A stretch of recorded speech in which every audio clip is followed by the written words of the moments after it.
बिस्मिल्लाहिर्रहमानिर्रहीम। आपका दोस्त नईम रमान सदीकी एक दफ़ा फिर आपको सदीकी एस्ट्रोलॉजी चैनल में वेलकम करता है और आप लोगों से गुजारिश करता है जिन लोगों ने मेरा चैनल अभी तक सब्सक्राइब नहीं किया वो मेरा चैनल सब्सक्राइब कर लें कि उन तक मेरी आने वाली हर वीडियो पहले पहुंच सके। आज हमारा टॉपिक है सबर अल-नजूम, उसका छठा हिस्सा। जायचे के 12 घरों के मतलब बताऊंगा कि जायचे के 12 घर, पहला घर जिस तरह जायचे का हाल का है, दूसरा घर जायचे का मुस्तकबिल का है, तीसरा घर माजी का और चौथा घर हाल का है। इसी तरह ये 12 हाउस हैं जो किसी न किसी चीज़ की अक्कासी करते हैं। जब हम जायचा पढ़ते हैं तो उसके अंदर ये हमें एक रहनुमाई करते हैं कि आने वाला जो साहिल है उसके हालात कैसे हैं। अब जिस तरह मैंने आपको 4th हाउस तक बताया, चौथे घर तक के, चौथा घर भी हाल का घर है जिसे मौजूदा का घर कहा जाता है। 5वां घर मुस्तकबिल का घर है, छठा घर माजी का घर है और 7वां घर हाल का घर है। 8वां घर मुस्तकबिल का घर है, 9वां घर माजी का घर है, 10वां घर हाल का घर है और 11वां घर मुस्तकबिल का घर है और 12वां घर माजी का घर है। ये जायचे के 12 घर हैं।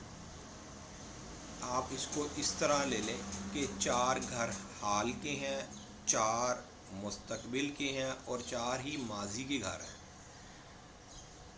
इस तरीके से अगर आप इनको पढ़ेंगे तो इंशाअल्लाह ताला आपको ये आसानी से याद हो जाएंगे।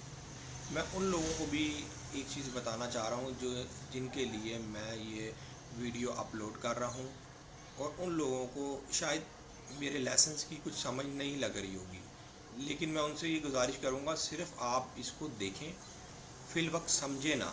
ये समझ आपको कुछ टाइम के बाद खुद ब खुद आना शुरू हो जाएगा। जिस तरीके से जब ये टाइम गुजरेगा 6 महीने साल, तो आपको मेरी बातों की समझ आना शुरू हो जाएगी। शायद शुरू में आपको मेरी बातों की समझ ना आए, लेकिन फिर भी आप जायचे के जो बुनियादी जो असूल है ना उनको थोड़ा बहुत याद कर लें। कुछ टाइम निकाल के अपने कीमती वक्त में से अगर आप ये याद कर लेंगे तो आपको इजीली आगे जो है ना याद हो जाएगा और एक दिन खुद ब खुद आपको ये जायचे का पढ़ना और बनाना भी आ जाएगा। आजकल जायचे का बनाना बहुत आसान है लेकिन पढ़ना मुश्किल है।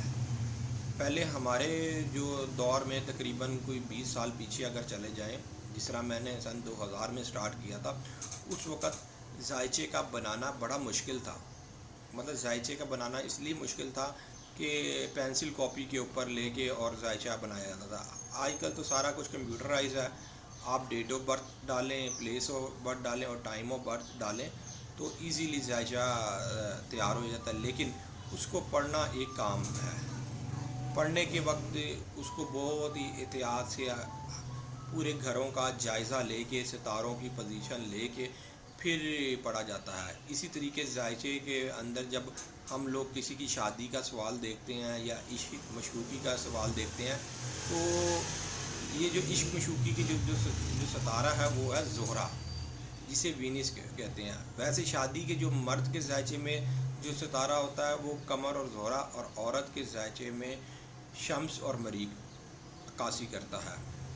औरत के जायचे में शम्स और मरीख को देखा जाता है और मर्द के जायचे में कमर और वीनस को देखा जाता है, जिसे जो है ना कमर और ज़ोहरा जो है ना हम कहते हैं, इनको देखा जाता है। अगर किसी के 7वें घर में, पहले घर में और 5वें घर में जो है ना ज़ोहरा है तो इसका मतलब ये लिया जाता है कि या वो बंदा या किसी को पसंद करता है या वो उसकी शादी का वक्त करीब है। लेकिन उसके पैदाइशी जायचे में से देखा जाएगा कि आया कि वो अपने पैदाइशी जायचे के ऊपर उसकी वो नज़र बन रही है कि नहीं बन रही।